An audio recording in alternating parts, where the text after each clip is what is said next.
પાટણ જિલ્લાના સિદ્ધપુર ખાતે ₹4.14 કરોડના વિકાસના કામોનું લોકાર્પણ કરતા કેબિનેટ મંત્રી બલવંતસિંહ રાજપૂત। નગરપાલિકા વિસ્તારમાં ચાલી રહેલા વિકાસના કામોથી વિસ્તારની પ્રગતિ થશે તેવું કેબિનેટ મંત્રી બલવંતસિંહ રાજપૂતનું કહેવું।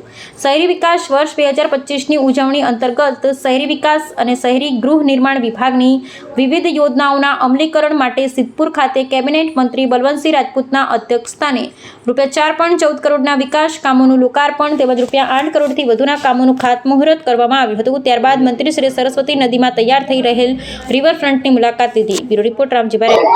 આજે સિદ્ધપુર માટે ગૌરવનો દિવસ છે, આનંદનો દિવસ છે, એટલા માટે કે સિદ્ધપુર નગરપાલિકાએ પ્રમુખશ્રી, તમામ કોર્પોરેટરશ્રીઓ, ઉપપ્રમુખશ્રી, તમામ અધિકારીશ્રીઓ બધાની સખત મહેનતના કારણે આજે 400 લાખથી વધારે કામ લોકાર્પણ થયા છે અને 850 લાખથી વધારે કામના આજે ખાતમુહૂર્ત થયા છે।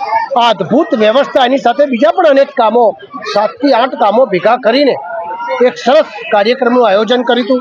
ખરેખર હું નગરપાલિકાને ખૂબ દિલથી બિરદાવું છું, અભિનંદન આપું છું કે એક સરસ કામ લોકહિતના કર્યા છે અને આવનાર સમયમાં આનાથી વધારે સારે કહી શકાય એ પ્રકારની શુભકામનાઓ પણ મારી છે। એની સાથે સાથે સરકાર તરફથી મેં ખાતરી આપી છે કે આવનાર સરકાર તરફથી પણ અનેક કામો નગરપાલિકામાં ચાલી રહ્યા છે અને એનાથી વધારે સારા કામ શું થઈ શકે, ચાહે પાણી હોય શુદ્ધ 100% આપણે ધરોઈનું અને નર્મદાનું પ્રાપ્ત થાય એના પ્રકારની વ્યવસ્થા પણ આજે લગભગ પૂરી થવા આવી છે। નાની મોટી જે કોઈ ખૂટતી હશે આપણે પૂર્ણ કરી દેવાના છીએ।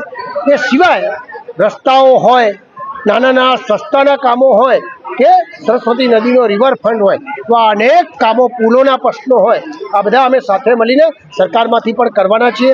આવા અનેક કામો ગુજરાતના મુખ્યમંત્રી આદરણીય ભૂપેન્દ્રભાઈ પટેલ સાહેબ આજે કરી રહ્યા છે, એમાં સિદ્ધપુરને મોટા ભાગનો લાભ પણ પ્રાપ્ત થાય છે।